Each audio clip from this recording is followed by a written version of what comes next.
नमस्कार. या गंधर्व सिरीजमधला शेवटचा लघुलेख आनंद गंधर्व. प्रिय आनंद, एखाद्या गंधर्वाला पत्र लिहिण्याचा हा माझा पहिलाच प्रसंग. किंबहुना एखाद्या मर्त्य मानवाला असा योग पहिल्यांदाच जुळून आला असावा. त्यामुळे मी प्रिय असा मायना लिहिण्यापूर्वी जरा विचारातच पडलो होतो. खरं म्हणजे हल्लीच्या स्टाईलप्रमाणे किमान आनंदजी असं तरी लिहायला हवं होतं. पण बहुधा वयाने तू लहान आहेस माझ्यापेक्षा, तर असो. नमनाची नांदी खूपच झाली. तुझ्या आधी 3 गंधर्व तरी माहिती होते आम्हाला, बाल, कुमार आणि छोटा. तिन्ही पदव्या वय दर्शवतात, तेही लहान तरुण असं. तुझी पदवी मात्र आनंद गंधर्व, जी मिळाली मात्र तुला तुझ्या अगदी लहानपणीच, आणि तेही स्वतःचं नाव अबाधित ठेवून. फक्त नावापुढे गंधर्व जोडलंस आपल्या गायकीतल्या गंधर्व शैलीने आणि गळ्यातल्या गंधाराने. अजूनही लख्ख आठवते. बहुधा वय 10-12च्या आसपासचं असावं तुझं. पेटीच्या भात्याला जेमतेम हात पोचत होते.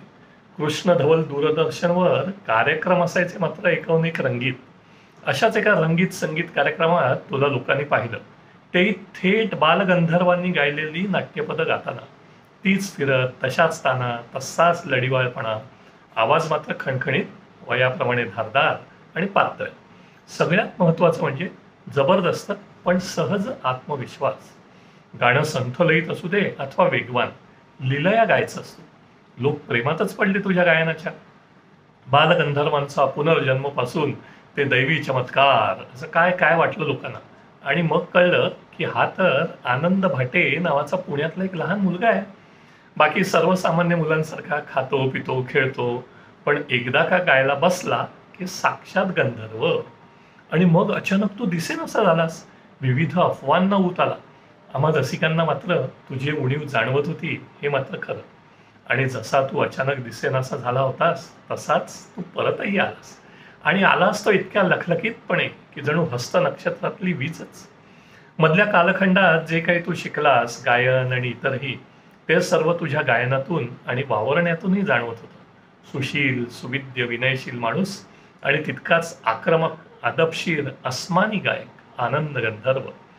पदार्पण करतानाच बालगंधर्व चित्रपटासाठी तू राष्ट्रीय पारितोषिक मिळवलंस. नाट्यगीत गायनाबरोबरच तू आता अभंगातही आम्हाला बुडवून भिजवून टाकतोस. पण तुझं खरं यश कशात आहे माहितीये? दुसऱ्या पुढल्या पिढीतील गंधर्व म्हणून. बिस्मिल्ला खान नंतर शहनाई वादक त्या तोडीचा झाला नाही. भीमसेनचे पुत्र गातात, पण अर्थातच तू मात्र वरील तिन्ही गंधर्वांचा वारसा दमदारपणे पुढे चालवतोस. अगदी गावस्कर नंतर तेंडुलकर असंच काहीच.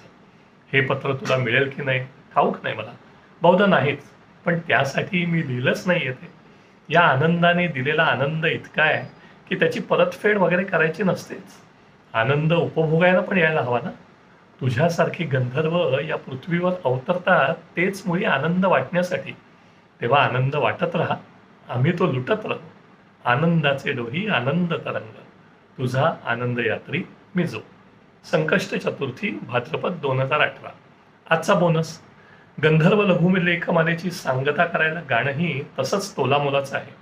आनंद गंधर्वाने लहानपणीच गाऊन अजरामर केलेलं. गायलंय अर्थातच डॉक्टर सुचेता किंजवडेकर हिने. गाण्यातले भावही सांगता करायला सुसंगत आहे. माझीही तीच भावना आहे तुम्हा सर्व रसिक वाचकांप्रती. जोहार मायबाप जोहार. धन्यवाद.